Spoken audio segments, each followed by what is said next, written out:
जय मसीह की। मेरा विश्वास है कि आप सभी मसीह यीशु में स्वस्थ हैं।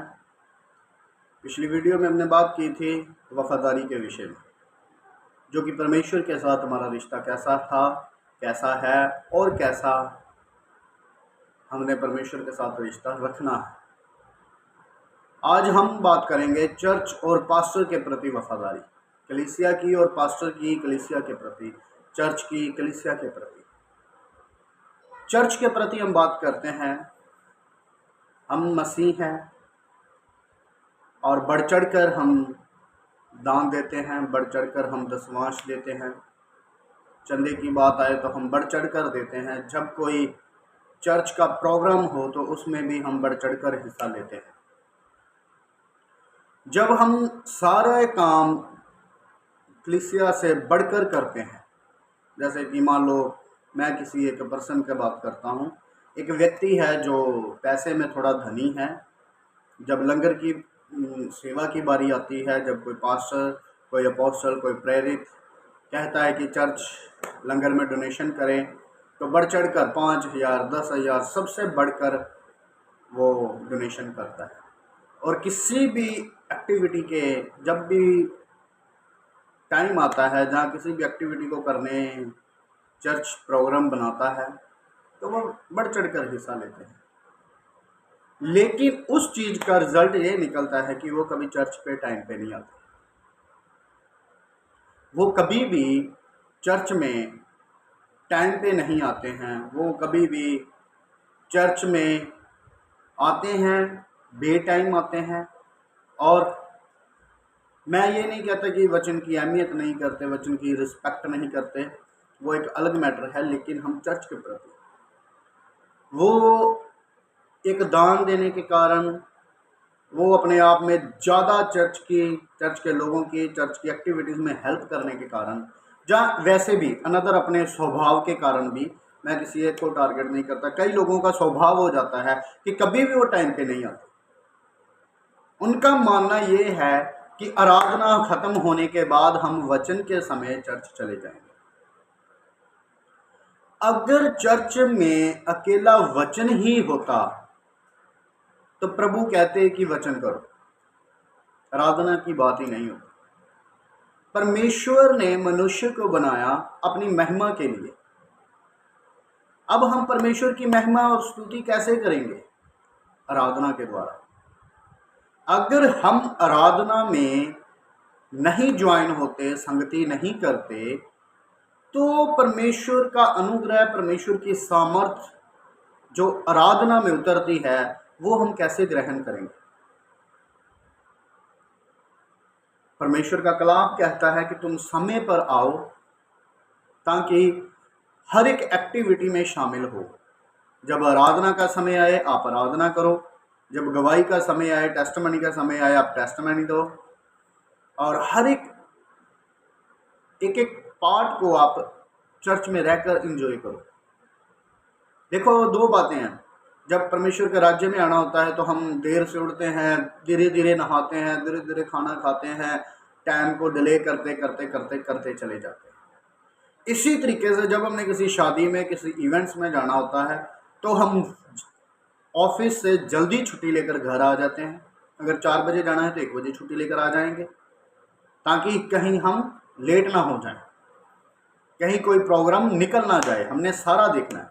मूवी देखने जानी हो, मैं एक छोटी सी बात करता हूं, अगर आपने किसी मूवी की टिकट बुक की है थिएटर में, तो क्या आप ऐसा करेंगे कि इंटरवल तक हम डिले कर देते हैं, उसके बाद जाएंगे? समझ नहीं ना आएगी, स्टार्टिंग से ही जाना पड़ेगा। तो अगर आप चर्च को आधा छोड़कर आते हैं तो आपको समझ नहीं आएगी। आपको स्टार्टिंग से आना पड़ेगा। कोशिश करें कि प्रभु के राज्य में आना है, समय पर आएं। समय पर वो आएँ जो बड़ी दूर से आते हैं, जो पास से नज़दीक से आते हैं, वो समय से भी 5-10 मिनट पहले आएँ। प्रभु के राज्य को देखें, प्रभु के भवन को देखें। कहीं गंदगी है उसे साफ करें, कहीं कोई चीज़ सेट नहीं है उसे सेट करें, कहीं कोई चीज़ का बंदोबस्त प्रॉपर नहीं है उसको ठीक करें, उसको संवारें। आप किसी पास्टर, किसी अपोस्टल, किसी प्रेरित के लिए नहीं, बल्कि परमेश्वर के लिए कर रहे हैं, परमेश्वर के राज्य, परमेश्वर के भवन का कर रहे हैं, चर्च का कर रहे हैं। अब बात करते हैं पास्टर की। पास्टर से हम सारी उम्मीद रखते हैं। पास्टर हमारे घर आए, पास्टर बिना बुलाए हमारे लिए प्रार्थना करें, पास्टर बिना कहे हमारे घर आए। सारी जिम्मेदारी पास्टर की है। क्या आपकी कोई जिम्मेदारी नहीं? परमेश्वर कहते हैं कि मेरा सेवक दूने आदर के योग्य है। अगर आपकी इज्जत 100% है तो पास्टर की इज्जत 200% है। अगर आपने किसी व्यक्ति को, किसी बड़े व्यक्ति को, किसी धनी व्यक्ति को 100% आदर दे रहे हैं, तो आपने परमेश्वर के छोटे से छोटे सेवक को 200% आदर देना। क्योंकि परमेश्वर का दास किसी के साथ उसकी तुलना नहीं की जा सकती। वो परमेश्वर की ओर से नियुक्त है, उसके ऊपर परमेश्वर का हाथ है। परमेश्वर के दास का आपके घर में आना, परमेश्वर का आना एक बात है। मैं एक बड़ी अच्छी बात आपके साथ करना चाहता हूँ। मेरे एक टीचर हैं जिनसे मैं वचन के बारे में सीखता हूँ, या जिनसे मैं अलग अलग बातें सीखता हूँ मिनिस्ट्री को चलाने के लिए, और वो बड़े अच्छे हैं और उन्होंने मुझे बड़ी अच्छी तरीके से उन्होंने मुझे गाइड भी किया है।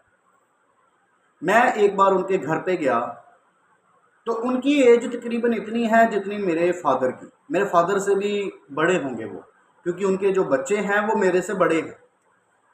तो आप अंदाज़ा लगा लो उनकी एज मेरे फादर से तकरीबन बड़ी होगी।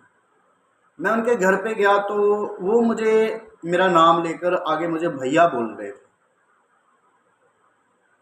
मैं उन्हें पास्टर जी कह रहा था, वो मुझे भैया बोल रहे थे। भैया जैसे कि अपने से बड़े को बोला जाता है। तो मैंने, उनका बेटा भी था, वो भी थे, और वो उनका बेटा तो चलो भैया बोलेगा, ठीक है, चलो मैं उनको समझता हूँ कि वो कहें तो ठीक है, क्योंकि हम एज में बराबर हैं। उनका छोटा बेटा और मैं एज में बराबर हैं, पर ओहदे में अगर मैं सेवक हूँ तो वो उनका रिस्पेक्ट देना फ़र्ज़ है, वो बोले तो चलता है। लेकिन जो पास्टर हैं, जो मेरे सीनियर हैं, जो मेरे टीचर हैं, जो मुझे सिखाने वाले हैं, उनकी एज मेरे फादर के मुताबिक है। वो मुझे भैया बोल रहे थे, शुभम भैया, शुभम भैया, शुभम भैया। मैंने उन्हें बोला कि पास्टर साहब देखो, आप मेरे एक टीचर के समान हैं, मैं आपको टीचर समझता हूँ, तो आप मुझे भैया मत बोलो, मेरा नाम लो। उन्होंने मुझे एक बात बोली और मेरे वो हृदय को बात पेंच कर गई। आज तक मेरे वो दिमाग में बात रहती है। उन्होंने बोला कि आप परमेश्वर के दास हैं, आपको परमेश्वर ने चुना है, आप मेरे घर आए यानी कि परमेश्वर आए। परमेश्वर अपने दासों के द्वारा हमारे घरों में आते हैं। आप हमारे घर आए, परमेश्वर आए। आपका आदर, परमेश्वर का आदर। आपकी सेवा, परमेश्वर की सेवा। तो मुझे ये बात बड़ी अच्छी लगी कि देखो, मेरी उम्र इतनी छोटी है, उनके छोटे बेटे से भी मैं 1-2 साल छोटा हूँ। 2 बेटे हैं उनके छोटे बेटे से भी मैं तकरीबन साल छोटा हूँगा। और मुझे ये बात उनकी इतनी अच्छी लगी कि देखो, एक परमेश्वर के दास की रिस्पेक्ट करनी कितनी ज़रूरी है और कितने आदर की बात है, मैंने उनसे सीखी। और कोई शक की बात नहीं है, जितनी वो परमेश्वर के दासों की इज्जत करते हैं, उतना ही परमेश्वर उन्हें बढ़ा रहा है, उतना ही परमेश्वर उन्हें अभिषेक कर रहा है, उतना ही परमेश्वर उन्हें इस्तेमाल कर रहा है। आज कहीं ना कहीं कलीसिया की बढ़ोतरी का कारण ये भी है कि वो पास्टर को डिसरिस्पेक्ट करते हैं। जब तक आप अपने या किसी भी अगुए को डिसरिस्पेक्ट करते रहेंगे, आपकी ग्रोथ नहीं हो सकती। ये क्लियर है, क्योंकि परमेश्वर ने कहा मेरा दास दूने आदर के योग्य है। मतलब जितनी आप किसी को रिस्पेक्ट देते हो, अपने माता पिता को रिस्पेक्ट देते हो, किसी बड़े व्यक्ति को रिस्पेक्ट देते हो, उससे डबल रिस्पेक्ट के योग्य है परमेश्वर का दास। तो आप अपने सेवक की रिस्पेक्ट करा करें। अगर आपने उन्हें अपने घर बुलाया है तो उनके घर आने से पहले आप उस जगह पे मौजूद हों। आप बार बार पास्टर को लोग ये कहते हैं, आप आते नहीं, आप आते नहीं, आप आते नहीं। क्या आप बुलाते हैं? अगर आप बुलाते हैं, पास्टर नहीं आते हैं, तो भी आप उनकी मजबूरी को समझें, क्योंकि वो बिज़ी होते हैं। उनकी ज़िंदगी में सिर्फ़ और सिर्फ अपना घर और घराना चलाना नहीं, बल्कि पूरी कलीसिया को चलाना है। कलीसिया में अगर 100 व्यक्ति हैं तो आप ये देखें, 100 व्यक्ति एक पास्टर की रिस्पेक्ट नहीं कर सकता, एक पास्टर की देखभाल नहीं कर सकता, लेकिन एक पास्टर को 100 लोगों की देखभाल करनी पड़ती है। तो इसी तरह आप इस चीज़ों को लेकर माइंड ना करा करें, डिसरिस्पेक्ट ना हुआ करें, अपने आप को पास्टर के प्रति, जहाँ परमेश्वर के प्रति, जहाँ चर्च के प्रति दोषी ना बनाया करें, क्योंकि आप पास्टर को बुलाएं, पास्टर जरूर आएगा। पास्टर ना आए, आपका बुलाना परमेश्वर की नज़रों में है। परमेश्वर जहाँ आपका हिसाब किताब लिख रहे हैं, वहाँ लिखा गया कि आपने परमेश्वर के दास को घर पे बुलाया है, खाने के लिए बुलाया है, प्रार्थना के लिए बुलाया है, रिस्पेक्ट के लिए बुलाया है, जहाँ डिसरिस्पेक्ट के लिए बुलाया है, जहाँ किस मनसा से बुलाया है, आपके हृदय में क्या है, आपने क्या सोच के बुलाया, ये सब परमेश्वर को पता है।